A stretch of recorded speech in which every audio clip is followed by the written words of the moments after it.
খাজা কুতুবউদ্দিন বখতিয়ার কাকি রহমাতুল্লাহি আলাইহি যখন কবরের পাশ দিয়া যাচ্ছে, একটা লোক দেখতেছে কবরের পাশে, কবরের ভিতরে একটা খারাপ লোক। সমাজের মধ্যে খারাপ লোক আছে না নাই? আসেনি? ভালো যেমন আছে, খারাপও। ভালোর জায়গায় খারাপ, খারাপের জায়গায় ঠিক না ঠিক? যেখানে ভালো আছে সেখানে কি মন্দ আছে। একবার ভালো বললে আবার হবে না, কথা ঠিক না ঠিক? কারণ আমাদের নফস আছে, আমাদের কি আছে? ইচ্ছা শক্তি চাহিদা সবকিছু আছে, লোভ লালসা সবকিছুই আছে। কিন্তু আমরা যদি ব্যবহার ভালো জায়গায় করতে পারি তাইলে ভালো কিছু হবে। আর যদি খারাপ জায়গায় করি, একটা শরীর কি ক্ষমতা আছে আপনাকে কাটার? দাও, ক্ষমতা নাই। যখন এই শরীরটা যখন আপনি হাতে লাগাইবেন, শরীর কি বসে থাকবো? শরীরকে সুযোগ যখন পাইছে একটু কাটটা দেই। শরীর ক্ষমতা নাই আপনাকে কাটার, যদি আপনি না কাটেন। কারণ আল্লাহ আমাদেরকে ভালো দিয়েছে, খারাপও দিয়েছে। বুঝতে চলতে হবে কার? কথা কেন বুঝতে চলতে হবে কার? আমাদের, কথা ঠিক না ঠিক? আর জবান গুলো আল্লাহু আকবার। আল্লাহর ওলি খাজা বখতিয়ার কাকি রহমাতুল্লাহি আলাইহি যখন কবরের পাশ দিয়া যাচ্ছে, কবরের আযাব আল্লাহর ওলিরা দেখতে পারে কি পারে না? পারেনি? বিশ্বাস আসেনি? হুদহুদ পাখির নাম শুনছেন? সুলাইমান নবীর, আল্লাহর নবী যখন সুলাইমান হুদহুদ পাখির মাধ্যমে তথ্য সংগ্রহ করত। আচ্ছা, পাখির সম্মান বেশি না মানুষের সম্মান বেশি? পাখির সম্মান, পাখির দাম বেশি না মানুষের দাম বেশি? আচ্ছা, মানুষ না হইলে পাখির দরকার ছিল? আমরা যে গরু গোস্ত খাই, হাঁস খাই, মুরগি খাই, এগুলো তো আমাদের জন্য নাকি? আমরা খাইতে কি গরুর খাওয়া না গরু কেটে আমরা খাই? তাইলে উত্তম কে? হ্যাঁ, আল্লাহ বলেন কুনতুম খৈরুম উম্মাতিন উখরিজাত লিন-নাস তা'মুরুনা বিল মা'রুফ। আল্লাহু আকবার কোন। কুনতুম খৈরুম উম্মাতিন উখরিজাত লিন-নাস। আমরা মানুষ সবচাইতে উত্তম জাতি। জবান করে বলে সুবহানাল্লাহ। আল্লাহর ওয়ালি যখন এই রাস্তা দিয়ে যাইতেছেন, যখন কবরের আযাবের মধ্যে দেখতেছে, কবর ভিতরে দেখতেছে একজন পাপিষ্ট লোক, একটু খারাপ লোক।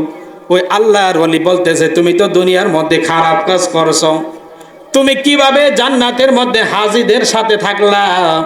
তুমি কিভাবে জান্নাতের ভিতরে দেখতেছি তোমাকে, আমি যে বুঝা পাইলাম না। দুনিয়ার মধ্যে অনেক খারাপ কাজ আমরা দেখছি, কিন্তু দেখলাম আজকে তুমি কবরের মধ্যে তুমি জান্নাতীদের সাথে রয়েছ।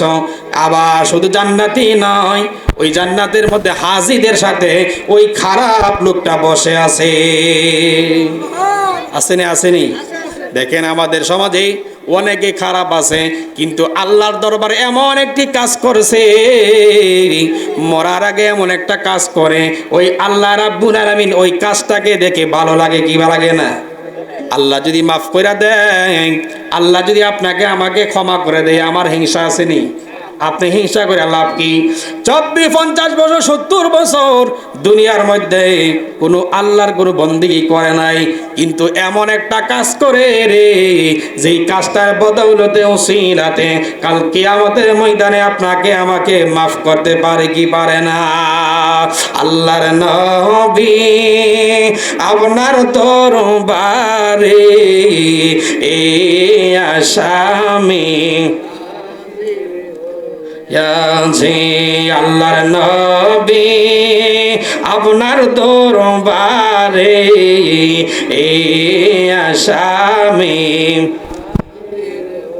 দয়াল নবী নূরের নবী গো, আপনি আমার জীবন। আল্লাহ নবী আপনার দরবারে এ আসামি, যে আল্লাহর নবী নূরের নবী গো, আপনি আমার জীবন। আপনি আমার উম্মতের সাথে গুনাহগারের উম্মতের সাথী গুনাহগারের অতি আপনজন আল্লাহর নবী নূরের নবী গো আপনি আমার জীবনের বন আল্লাহর নবী মায়ার নবী গো আপনি নবী আমার জীবন রহমাতাল লিল আলামিন আপনি উম্মতের জামিন রহমান আপনি উম্মতের জামিন গুনাহগার উম্মতের আপনজন আল্লাহর নবী নূরের আপনি নবী আমার জীবনের জবান কইলা কইতেন না আল্লাহু আকবার। আল্লামা খাজা বখতিয়ার কাকি উনি ছিলেন খাজা গরিবে নওয়াজের প্রধান খলিফা। সুবহানাল্লাহ কোন আর জবান খুলি বলি সুবহানাল্লাহ। দেখেন মায়ের খেদমত বাবার খেদমত করারে লক্ষ বছর ইবাদত করতে পারবা, মক্কা মদিনার ইমাম সাহেব হইতে পারবা, যদি তোমার মা বাবা তোমার জন্য যদি নেক নজর না থাকে, এই সম্পদ যা আছে এলেম আছে, এই মক্কা মদিনার ইমামতি দিয়া কাল কিয়ামতের ময়দানে আল্লাহর দরবারে স্থান নাই। কথা ঠিক না বেঠি? আর জবান খুলে বলুন না ঠিক না বেঠি? আল্লাহর ওলি বখতিয়ার কাকি যখন ওই কবরের পাশ দিয়ে হাঁটতেছে, হাঁটার পরে ওই পাপিষ্ট লোককে দেখতেছে, তোমাকে তো আমি দেখলাম দুনিয়ার মধ্যে খারাপ কাজ করছো, তোমাকে আমি দেখলাম এত খারাপ কাজ করার পরেও তুমি কিভাবে জান্নাতের ভিতরে আসো, তুমি কিভাবে জান্নাতের ভিতরে আবার হাজিদের সাথে আসো। ওই পাপিষ্ট লোকটা ডাক দিয়ে কয়, আল্লাহর ওলি আমি পাপিষ্ট লোক এটাও সঠিক, আমি জান্নাতে আছো এটাও সঠিক।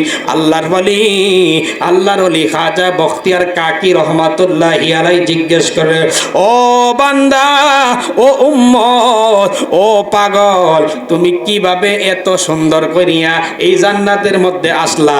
তুমি কি কাজ করেছো দুনিয়ার মধ্যে? কোন কর্মের কারণে আল্লাহ তোমার গুনাহগুলি মাফ কইরা দিল?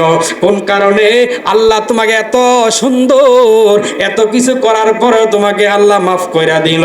আমি জানতে চাই তোমার আমলটা কি। সুবহানাল্লাহ কোন আর জবান খুলে বলুন সুবহানাল্লাহ।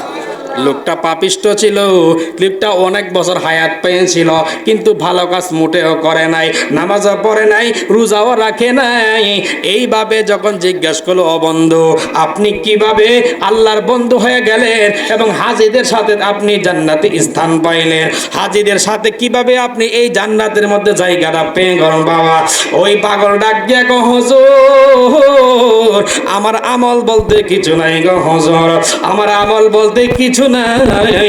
আমি যখন ঘর থেকে বাহির হইতাম, আমি যখন ঘর থেকে বাহির হইয়া বিভিন্ন জায়গায় সফর করতাম, বিভিন্ন জায়গার মধ্যে যাইতাম গো আল্লাহর ওলি, আমি একটা কাজ করতাম, আমার মা বাবা যারা রয়েছে মা বাবার পায়ের মধ্যে আমি সালাম করে চুম্বন করে বাহির হইতাম। আর জবান খুলবে আল্লাহু আকবার। আল্লাহর হাবিব বলে দিয়েছেন, মা বাবার পায়ে যারা চুমা দিবে রে, মা বাবাকে সালাম যারা করবে, মা বাবাকে চুমা দেওয়া আল্লাহর জান্নাতের চৌকাঠে চুমা দেওয়া। আওয়াজ করে বলবেন না সুবহানাল্লাহ, আর আওয়াজ করে বলবেন না আল্লাহু আকবার। ওই ব্যক্তি বলতেছে, আমার কোনো আমল নাই, আমার কোনো বন্দেগী ইবাদত কিছুই নাই, আমি মাকে যখন সামনে পাইতাম, বাড়ি থেকে বাহির হওয়ার আগে মাকে সালাম কইরা দোয়া নিয়ে বাহির হইতাম, বাড়ি থেকে বাহির হওয়ার আগে বাবার কাছ থেকে সালাম নিয়ে বাহির হইতাম। আমার আল্লাহ, আমি মরার পরে আমার আল্লাহ রাব্বুল আলামিন এই কাজটা পছন্দ হয়েছে। আল্লাহ রাব্বুল আলামিন বলেন, ওয়া কাদা রাব্বুকা আল্লা তা'বুদু ইল্লা ইয়াহু ওয়া বিল ওয়ালিদাইনি ইহসানা।